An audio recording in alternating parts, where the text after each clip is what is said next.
Crianças até 11 anos pode se dirigir ao anexo. Aqueles que estão escalados já estão ali esperando. E enquanto isso, a igreja abre a palavra do Senhor no Evangelho segundo de Cristo, segundo Marcos, capítulo 5. Evangelho segundo escreveu Marcos, capítulo 5.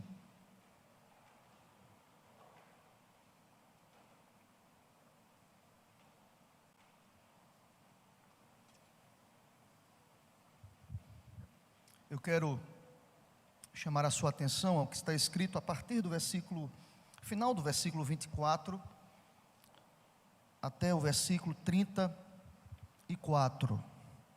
Evangelho de Marcos, capítulo 5, iremos ler a partir do finalzinho do versículo 24, que nos diz a palavra: grande multidão o seguia, comprimindo.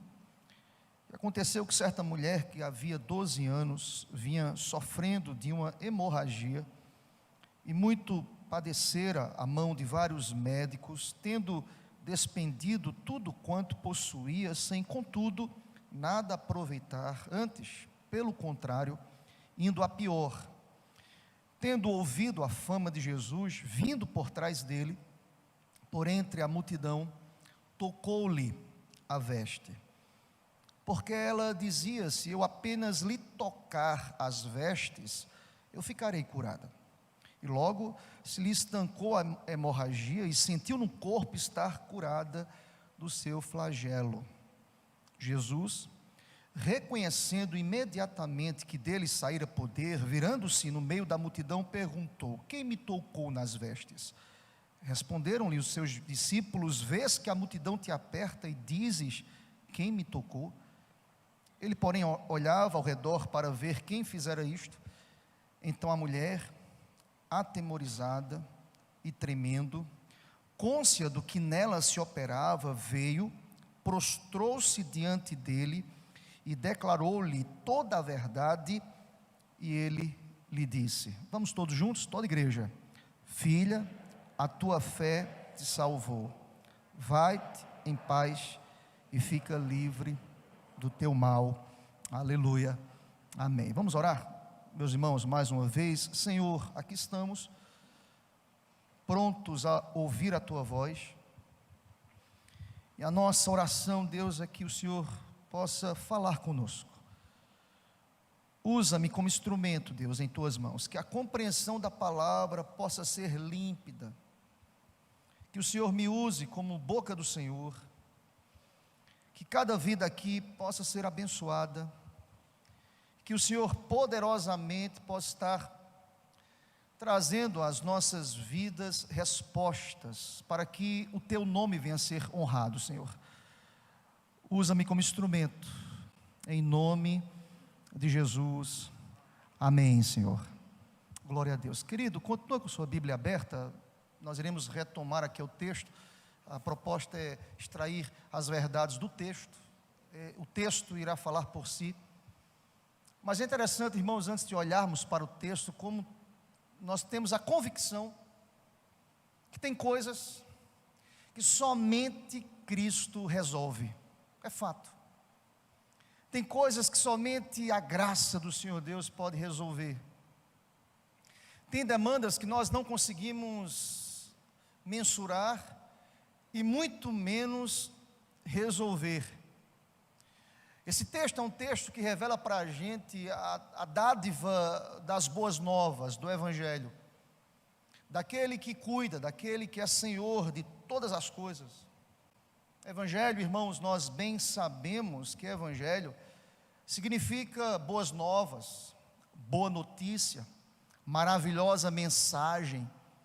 E é interessante como os 4 evangelhos, Mateus, Marcos, Lucas e João, eles, de maneira muito pontual, diante das suas perspectivas, é interessante como soberanamente Deus usa o viés de cada um, claro, de maneira livre, soberana, absoluta, segundo a sua própria vontade. Ele usa cada escritor diante do seu viés, descobrindo cada nuance do texto, a partir de cada um, claro, iluminando, direcionando, revelando poderosamente.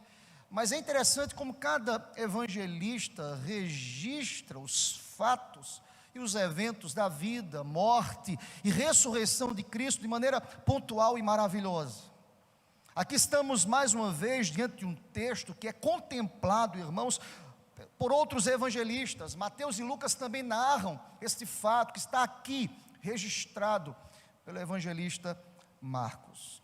É interessante, irmãos, como Deus age de maneira livre, como esses escritores reunidos sob a orientação do Espírito Santo registram fatos da manifestação absoluta do Evangelho sobre a vida de pessoas como eu e você. E há momentos na vida que somente Cristo resolve. Eu estou aqui também para lhe dizer isso hoje à noite. Há momentos na vida em que somente Jesus resolve. A minha capacidade, a minha força física, ela em algum momento se depara com as limitações inerentes à nossa própria existência. Estamos diante de um texto que nos revela alguém que estava limitada, cerceada pelas suas próprias realidades. Muitas vezes estamos assim. Muitas vezes chegamos ao templo nesta realidade de expectativas de que Deus de fato fale, que Deus de fato transforme, Deus de fato possa intervir, Deus de fato possa curar, porque eu creio que se Deus quiser nesta noite Ele pode liberar cura aos corações e às vidas aqui nesse lugar, em nome de Jesus. Deus de fato é Senhor, irmãos. E esse fato, antes de olhar de maneira mais detalhada para ele, me fez lembrar, irmãos, um fato histórico de uma mulher chamada Corrier de Ebum, que é uma mulher que superou e sobreviveu ao campo de concentração. Naquele contexto ali, em que ela foi usada pelo Senhor Deus como uma mulher extraordinária, uma mulher que foi levantada por Deus, uma holandesa, de família holandesa, em que a sua família, de maneira muito precisa, ajudou, e essa família foi instrumento de Deus para cuidar das famílias que estavam sendo ali maltratadas. Esta mulher que escreveu, entre eles, 2 livros interessantes, um deles tem por título Andarilha para o Senhor, e um outro livro que ele escreveu tem por título Refúgio Secreto, em que esta mulher vai apresentar a sua realidade, esta família que foi levantada por Deus, e que pouco tempo depois de salvaguardar, proteger os judeus, ela foi descoberta, ela foi levada juntamente com toda a sua família a um campo de concentração, e ali foram maltratados, judiados. Quantos sonhos destruídos ali para aquela família, de tal forma que 10 anos depois, o patriarca da família morre, a irmã de Corrier de Ebum morre também pelos maltratos, pelo padecimento daquele contexto. E esta mulher, naquele contexto de dor, de agruras, ela descobre a graça salvadora de Jesus. Essa mulher descobre como é bom se aproximar de Cristo nos momentos mais agudos da vida. Essa mulher descobre como é bom ser instrumento de Deus em momentos mais difíceis, em que os sonhos são desfeitos, em que famílias são destruídas, em que projetos são jogados na vala comum. Essa mulher é iluminada por Deus, transformada por Deus como instrumento de Deus na vida de tantos outros. Interessante, uma de suas falas, em um dos seus livros, Refúgio Secreto, essa mulher escreve, presta atenção: minha vida é como uma tapeçaria entre mim e o meu Deus. Eu não escolho as cores com as quais Ele está constantemente tecendo. E ela diz mais: e com frequência Ele tece muitas vezes a tristeza sobre a minha realidade. Irmãos, a vida também nos apresenta momentos assim, em que Cristo está nos levando a momentos agudos, difíceis, de dificuldades, de sofrimentos. Mas é nesse contexto, irmãos, que nós nos deparamos com o poder do Evangelho, o Evangelho que transforma, o Evangelho que traz de volta a dignidade, o Evangelho que traz de volta a alegria, o Evangelho que, sobretudo, traz a esperança que um dia tudo isso passará, porque Ele mesmo há de enxugar dos nossos olhos todas as lágrimas. Glória a Deus. O texto que lemos hoje, nesta noite, irmãos, nos revela a realidade de uma mulher que estava sendo provada de maneira extrema diante das circunstâncias da vida. O texto que lemos, Marcos capítulo 5, a partir do versículo 25, ou o final do versículo 24, nos mostra aqui aquele momento em que Cristo foi expulso de Gadara, mas nesse contexto de perseguições, de provocações ao mestre, ele é recepcionado por uma calorosa multidão que estava do outro lado do mar, especificamente, geograficamente aqui falando, em Cafarnaum. E diz a palavra aqui que a multidão comprimia, mas o texto faz questão de pontuar e destacar duas pessoas em meio a essa multidão. Eu não sei vocês, irmãos, mas ao pensar sobre essa ideia de que havia uma multidão comprimindo Cristo, e a palavra faz questão de pontuar, de destacar, de sinalizar, de potencializar a experiência que essas duas pessoas tiveram com o mestre. Entre elas, nós sabemos Jairo, e uma mulher que é apresentada aqui como uma mulher hemorrágica. Eu estava lendo o comentário do Warren Wiersbe. Ele vai dizer o seguinte, irmãos, que esses dois personagens ensinam-nos alguns contrastes. E presta atenção, Jairo era um líder da sinagoga. Esta mulher hemorrágica era uma mulher anônima. Diz mais ele, Jairo era um líder religioso. Esta mulher, do texto que lemos, ela era excluída da comunidade religiosa por causa da sua impureza. Jairo era rico. Esta mulher perdera todos os seus bens em vão, buscando saúde, buscando esperança.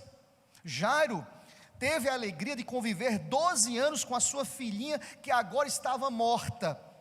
Esta mulher sofre há 12 anos uma doença que a impede de ser mãe. Jairo fez um pedido público a Jesus. Esta mulher se aproxima de Jesus com um toque silencioso. É interessante, irmãos, essas disparidades são apresentadas no mesmo contexto, na mesma perícope, na mesma sessão, para nos dizer que Deus não faz exclusões. Deus é aquele que agrega. Deus é aquele que abençoa todas as classes sociais. Deus é o Deus do rico, mas daquele que necessita. Deus é daquele que tem a capacidade intelectual, do raciocínio, de conjecturar, de pensar, de atrelar, de entender os pormenores. Mas Deus também é aquele que não sabe nem ler, mas que consegue compreender as maravilhas do Evangelho, porque a graça de Deus alcança a todos e a todas, porque a graça é um favor que não depende de obras e de ninguém, não depende de mim, não depende dos meus estudos, não depende da minha capacidade, não depende da minha homilética, não depende da minha compreensão do texto. A graça de Deus é livre, e diz a palavra, o vento de Deus, salvador e transformador do Evangelho, sopra, e nós não sabemos nem de onde vem, nem para onde vai, porque Deus é soberano sobre todas as coisas. Aleluia. Eu me alegro com essas disparidades, irmãos. Por vezes nós encontramos no ministério pessoas assim: ninguém me ama, ninguém me quer. Deixa aqui no meu cantinho, eu sou tão insignificante. Por outro lado, quantas pessoas que batem no peito: eu sou tão significante para uma comunidade. Presta atenção, querido. Nós estamos na mesma condição. Todos nós carecemos da graça de Deus, aleluia. Todos nós. Essas diferenças revelam que Cristo, Ele olha para o ser. Ele olha para a alma. Ele olha para o coração. O que eu quero lhe dizer com isso é que você está aqui diante de um grupo nesta noite, mas presta atenção, Deus está olhando para você. Deus sabe como você está aqui hoje à noite.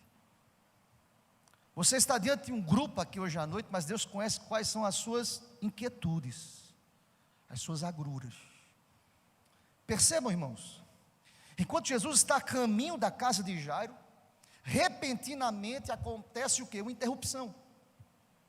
E aí nós vamos perceber nos evangelhos que constantemente durante o ministério terreno de Cristo, Jesus foi interrompido.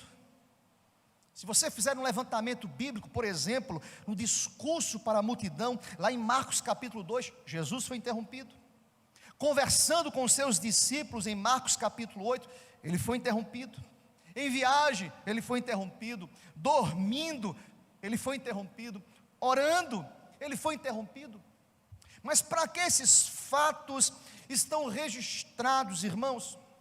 É para que nós possamos entender de que nenhuma dessas interrupções o confundiu, de tal maneira que no momento ficasse sem saber o que dizer ou o que fazer. Eu entendo que que Jesus era divino, cada interrupção dessa foi estabelecida por Ele mesmo, Ele que guia, Ele que é o Senhor da história. E alguém pode pensar, será que Deus está preocupado comigo? Deus tem tantas coisas a se preocupar. Eu quero lhe dizer que aquilo que traz inquietude para a tua alma, o Senhor já as conhece. Louvado seja Deus por isso. Deus conhece o teu coração. E a narrativa vai acontecendo nesse texto, e mais uma interrupção acontece, e dessa vez Jesus é interrompido por uma mulher, que 12 anos sofria de uma hemorragia. Eu não estou falando de 12 dias, 12 meses, mas eu estou falando de 12 anos. Permitam-me, queridos, domingo passado, eu não pude estava me organizando para vir pregar. Eu fui interrompido por um cálculo renal.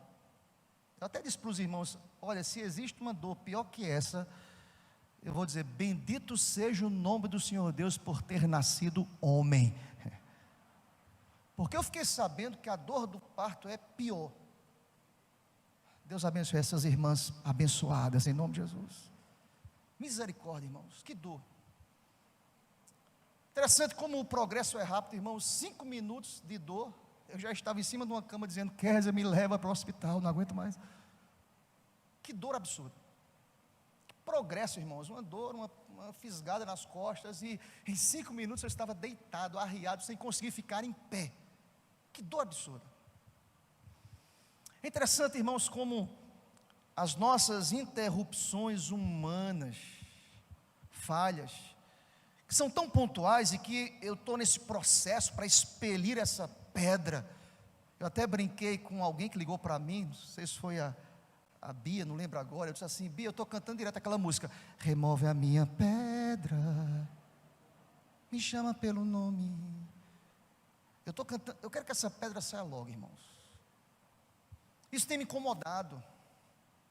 Eu estou falando que hoje completou 7 dias, eu estou falando de uma mulher que há 12 anos sofria de uma enfermidade que a limitava em vários aspectos sociais, entre eles o aspecto religioso.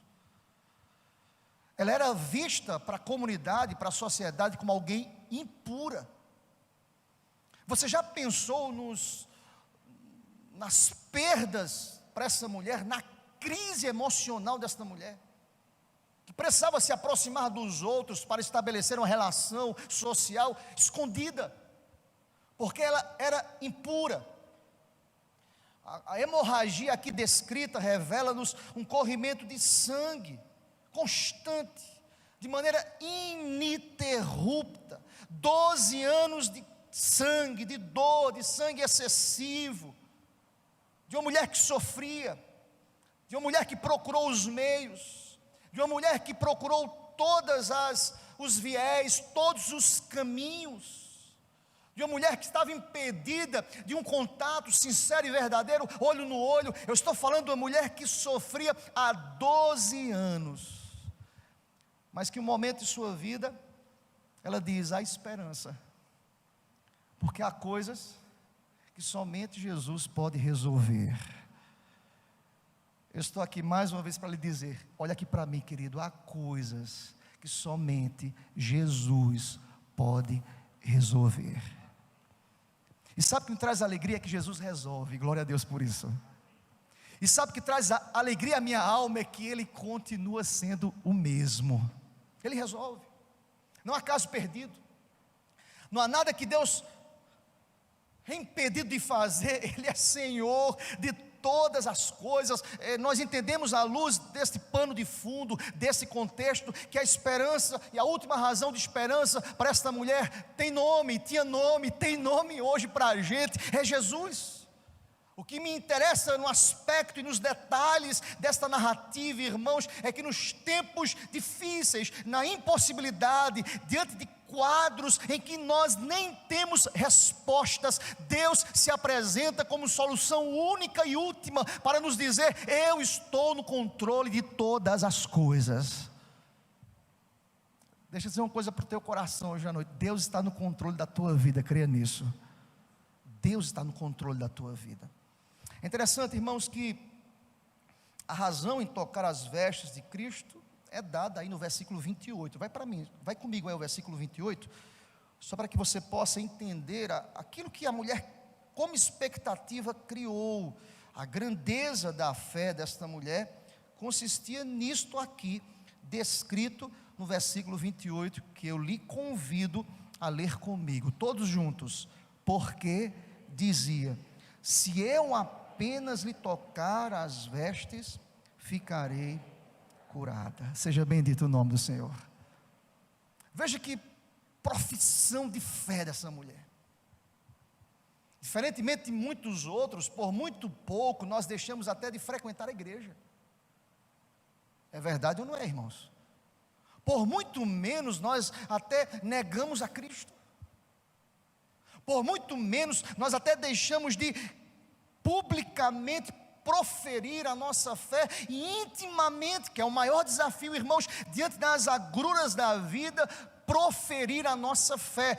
Eu volto a sua atenção para essa realidade de uma mulher que há 12 anos sofria e muito. Ela diz o texto no verso 28, ela diz: se eu apenas lhe tocar as vestes, quem sabe, ela não disse isso, vai que Cristo olhe para mim, me cure, eu ficarei curada. Glória a Deus por isso.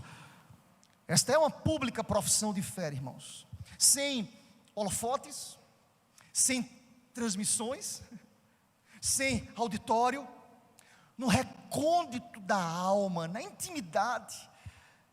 Quer descobrir um crente? Veja a sua intimidade. Quer descobrir uma pessoa de fé? É quando não tem ninguém lhe olhando, lhe vendo, a pessoa está prostrada no seu íntimo, no seu quarto, em secreto, e diz: eu quero apenas orar, eu quero apenas tocar as suas vestes, eu quero apenas, claro, hoje mais não, né, irmãos, tocar as vestes, mas eu quero orar, eu quero clamar, eu quero conversar com Deus, e eu creio que se Deus quiser, eu ficarei curado, para que a glória, o louvor sejam creditados a Deus, aleluia. Esta mulher me ensina muito. Não era uma mulher conhecida como Jairo, mas era uma mulher anônima. Olha aqui para mim, querido, quem sabe nós temos aqui pessoas que até já pensaram: quem sou eu? Ninguém olha para mim, ninguém está interessado nas minhas angústias. Eu quero lhe dizer que aquele que te trouxe aqui hoje à noite tem cuidado da tua vida, creia nisso em nome de Jesus. Ele tem te olhado, ele tem contemplado as dores da sua alma. O comentarista William Hendrickson, trazendo e tecendo comentários sobre a fé dessa mulher, ele vai dizer: a fé dessa mulher, porém, de maneira nenhuma era perfeita, irmãos. E ele vai dizer: isso fica evidente pelo fato de que ela pensou que se apenas tocasse nas vestes, ela ficaria curada. E ele acrescenta: e Jesus não iria perceber. É interessante a perspectiva de William Hendricks, que ele vai dizer o seguinte: é como se essa mulher conhecia a fama de Jesus, mas ela ainda não tinha uma relação de o reconhecer como o Deus Todo-Poderoso. Ela queria, de maneira anônima, com as razões dela, dizer: eu vou tocar, vou ficar curada, mas ele não vai perceber que eu o toquei.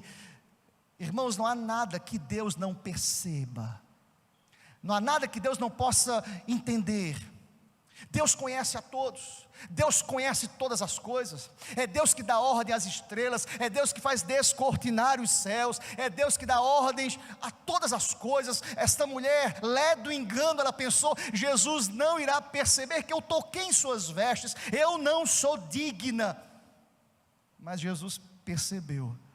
Eu quero dizer em nome de Jesus que Deus sabe exatamente, percebe como você chegou aqui hoje à noite. Entenda o seguinte, querido: Deus não deixa de tratar e de cuidar de ninguém. Seja bendito o nome do Senhor. Ele não nos trata de maneira leviana, como muitas vezes nós tratamos uns aos outros, de maneira fria, de maneira impiedosa. Às vezes alguém diz para a gente: estou doente, estou aflito, estou angustiado, e nós nem ligamos muitas vezes, porque a nossa agenda é muito abarrotada, porque os nossos compromissos suplantam as outras pessoas, porque a minha agenda é a mais importante. Quantas vezes somos impiedosos? Cristo não. Cristo é misericordioso, Cristo entende a cada um. Deus olha para o nosso âmago, para a nossa alma. Deus consegue discernir as nossas mentes. Deus nos conhece. Jamais isso aconteceria sem que Cristo pudesse perceber aquela mulher, nem aquelas palavras, ou nem aquilo que foi escrito e registrado de tantas outras pessoas que foram curadas. Cristo não percebeu. Cristo percebeu todos eles. Assim como eu lhe digo hoje à noite, Cristo percebe e conhece a cada um nesse lugar, nesta noite, porque Ele é o nosso Deus. Aleluia. Ele conhece cada um. Às vezes nem o marido sabe o que se passa no coração da esposa. Às vezes a esposa nem sabe o que se passa no coração do marido. Às vezes os filhos não conseguem externar e colocar para fora aquilo que traz angústia ao coração deles. E o pai, por mais atento, por mais dedicado, por mais amoroso, em algum momento ele não irá conseguir perceber o que se passa no âmago, na alma, na mente do seu filho. Eu quero dizer que aquele que sabe e conhece todas as coisas está aqui neste lugar para a glória do seu próprio nome. Evangelho é graça. Evangelho é boa notícia. Sabe qual é a boa notícia? É que esse texto irá dizer para a gente 5 verdades maravilhosas. Alguém pode dizer: pastor, misericórdia, se isso só foi introdução, eu já estou preocupado. Eu vou decliná-las. Vocês já entenderam o que o texto quer nos dizer hoje à noite.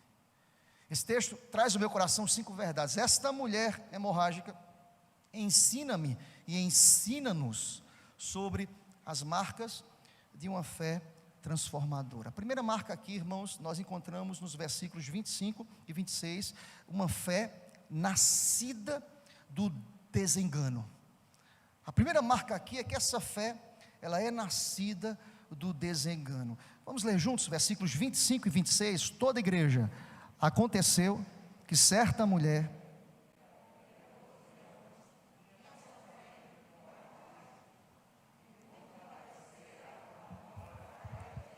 tendo despedido tudo quanto possuía, sem contudo nada aproveitar, antes, pelo contrário, indo a pior. Irmãos, eu conheço pessoas que por muito menos desistem das buscas a Cristo Jesus. A fé dessa mulher, ela nasce, ela desabrocha em um contexto de desengano, em um momento em que, humanamente falando, a situação reclamava dela o quê? Desistir. E vejam bem, irmãos, eu não sei como você chegou aqui hoje à noite, mas a primeira coisa que eu quero lhe dizer aqui, olhando para as verdades, as marcas que a fé desta mulher nos revela, é que não desista, em nome de Jesus. Eu quero lhe dizer: não desista. Mesmo que alguém diga não tem jeito, mesmo que diga a enfermidade é incurável, é irreversível, não desista. Seja perseverante. Diga: eu sei em quem tenho crido, e o meu Redentor vive. Aleluia. A fé desta mulher nasce de uma realidade de desengano. Olha para o texto diz que esta mulher tinha posses, tinha dinheiro. Diz a palavra no verso 26, que ela padecera a mão de vários médicos. Olha para mim, nesse contexto, no nosso também, irmãos. Só procurava os médicos quem tinha posses. Essa mulher chega ao fim do poço, mas ela tinha posses. Ela investiu tudo, e o texto vai dizer isso, tendo despedido tudo quanto possuía, sem contudo nada aproveitar, antes, pelo contrário, e o texto faz questão de fazer esse contraponto. Por mais que ela procurava em seus recursos e em suas posses, pelo contrário, ela ia cada vez piorando, para nos dizer que não depende de nós. Não são as minhas posses, não é a minha força, não é a minha capacidade, mas a fé desta mulher nasce e desabrocha em um contexto de desengano. Segunda marca, irmãos, versículo 27, é que é uma fé determinada, resoluta desta mulher. Leiam comigo, versículo 27, toda igreja: tendo ouvido a fama de Jesus, vindo por trás dele, por entre a multidão, tocou-lhe a veste, ou as vestes. Irmãos, é interessante que a fé desta mulher era uma fé resoluta. Pensem comigo em todos os obstáculos que aquela multidão apresentava à realidade daquela mulher. Era mulher e era impura para a sociedade. Essa mulher é determinada, ela conhece a fama de Jesus, e ela diz assim: eu vou me encontrar com Jesus. Eu vou calado, eu vou quietinha, eu vou de maneira anônima. Quantas pessoas, quem sabe hoje à noite, estão aqui se aproximando de Cristo, chegaram à igreja dizendo: Deus, ninguém sabe o que se passa na minha vida, na minha família, mas Deus, eu estou aqui hoje à noite porque o Senhor sabe do que exatamente eu preciso.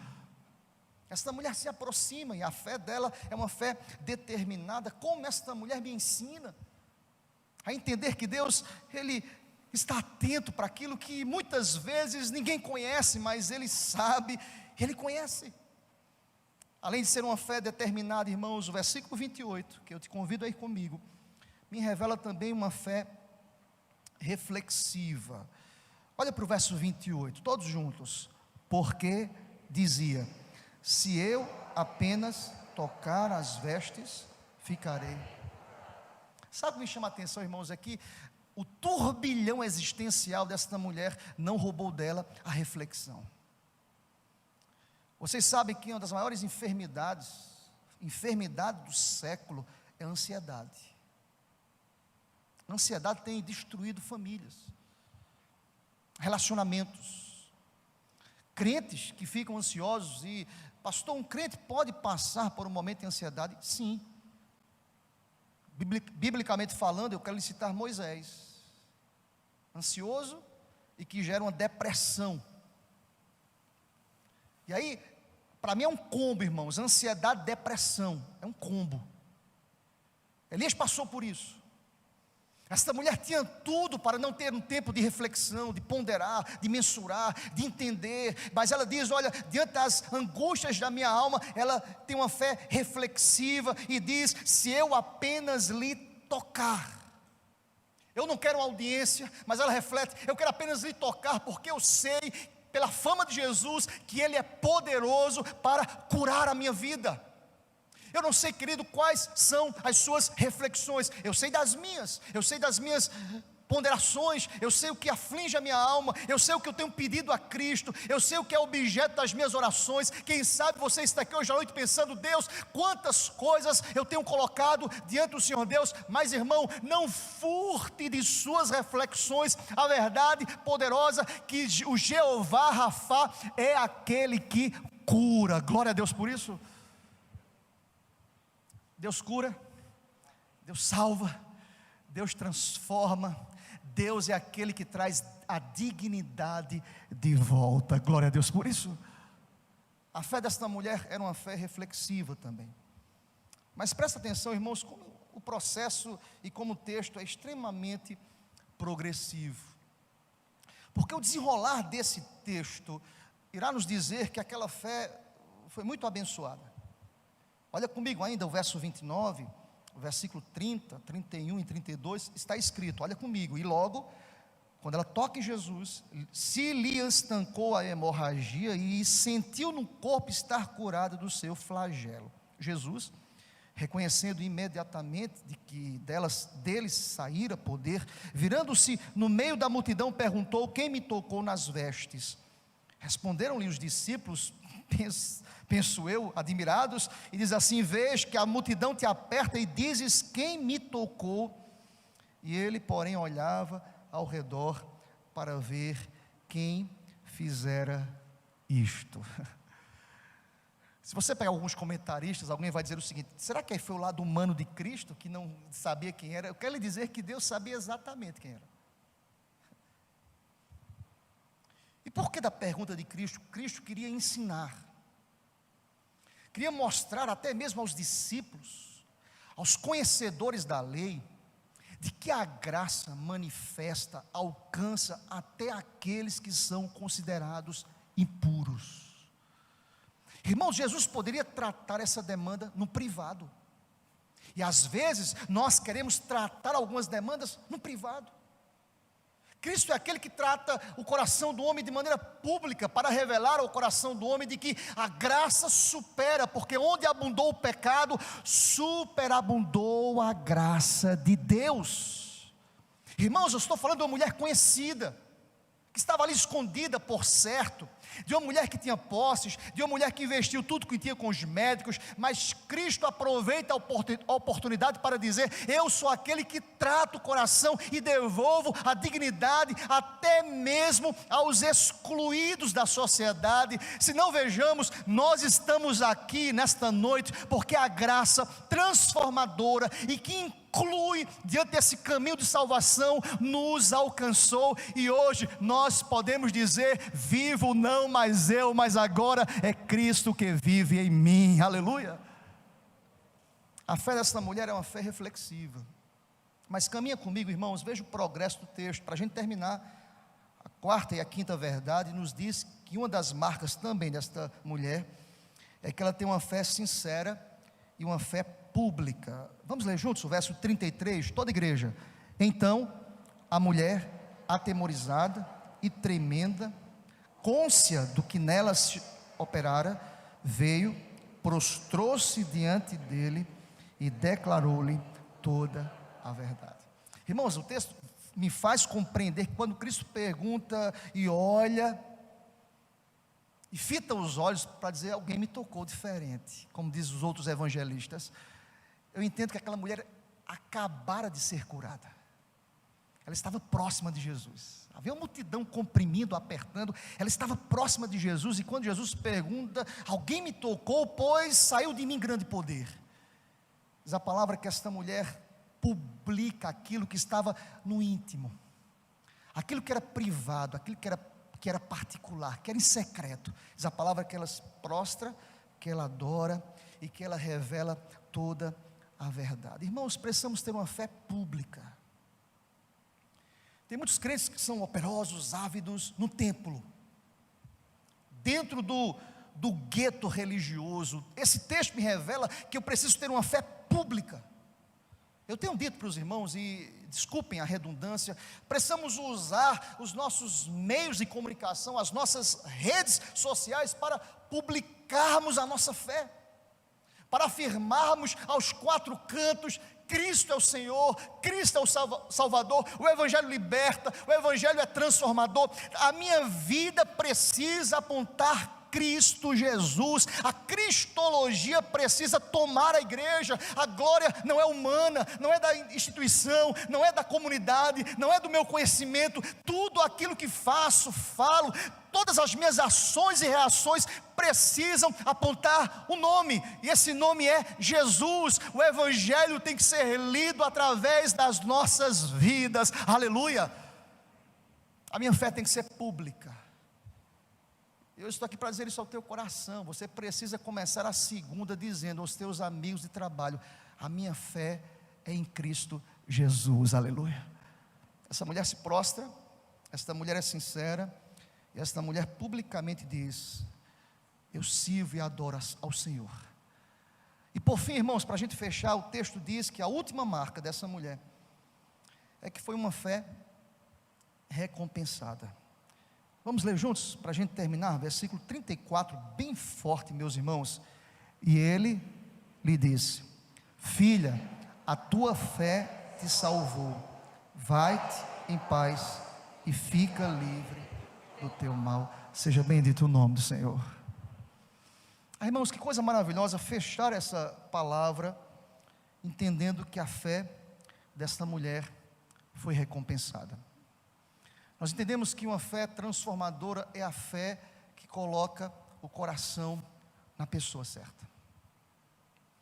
Eu quero dizer hoje à noite que se eu chegar aqui para o templo e cantar algumas músicas e procurar o culto como um rito religioso, como um processo em que eu entendo à luz da tradição que me diz que o domingo é o dia do Senhor, por certo, eu irei voltar para casa do mesmo jeito. Se eu chego aqui hoje à noite criando expectativas sobre aquele que é escolhido por Deus para pregar o Evangelho, por certo, eu volto para casa do mesmo jeito. Se eu chego na igreja simplesmente para trazer e corresponder à expectativa que os outros criam de mim, eu volto para casa do mesmo jeito. Mas se eu chego aqui a esse lugar, uma certeza absoluta que Jesus, que Cristo é o Senhor libertador e transformador do meu coração, ao sair daqui, eu irei sair totalmente transformado para a glória de Deus. Quem você está procurando aqui hoje à noite? Eu quero lhe dizer em nome de Jesus: olha para essa mulher e procura Jesus. Venha todo domingo para a igreja procurando Jesus. Tenha a sua vida como projeto de vida, entender o Evangelho, amar Jesus, publicar a sua fé, seguir a Jesus, e tenha certeza, ao tempo de Deus, segundo a sua vontade, Ele vai estar trazendo respostas às perguntas mais cruciais e difíceis, porque Ele é aquele que tem respostas. Eu creio que nesta noite Ele, através de sua palavra, trouxe respostas aos nossos corações, em nome de Jesus. Que Deus te abençoe, querido. Que Deus derrame graça sobre o teu coração, que esta palavra possa reverberar em cada alma, em cada vida, em nome de Jesus.